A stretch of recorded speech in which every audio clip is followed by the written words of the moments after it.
घर में बेटे की शादी के नेग चार चल रहे थे। शादी तो पिछली रात में ही संपन्न हो गई थी, पर अब भी घर मेहमानों से भरा हुआ था। दोपहर में बहू की पैर पकड़ाई की रस्म अभी बची हुई थी। इस रस्म में बहू बड़ों के पैर पकड़कर रखती है और तब तक पैर नहीं छोड़ती जब तक उनसे नेग नहीं मिल जाता। सरला और उनकी बेटी महिमा बड़ी खुशी नई बहू से सारे नेग करवा रही थी। सबसे पहले दादाजी और दादी जी से रस्म संपन्न करवाई गई। उन्होंने नेग का लिफाफा बहू को पकड़ाया और साथ ही ढेर सारा आशीर्वाद भी दिया। अब ताऊ जी और ताई जी की बारी आई।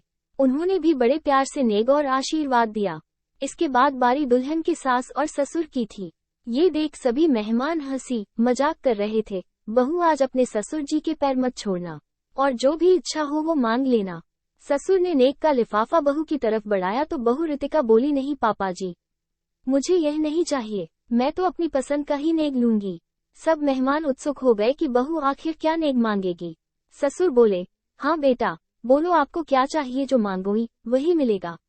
रितिका बोली, पापा जी आप वादा करिए पहले। अच्छा बेटा, वादा रहा, जो मांगोगी वही मिलेगा। ससुर अनूप जी बोले, पापा जी मुझे यह नेग का लिफाफा नहीं चाहिए, मुझे एक वचन चाहिए। क्या?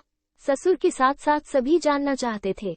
रितिका आगे बोली, मुझे वचन दीजिए कि आप आज के बाद कभी भी शराब को हाथ नहीं लगाएंगे।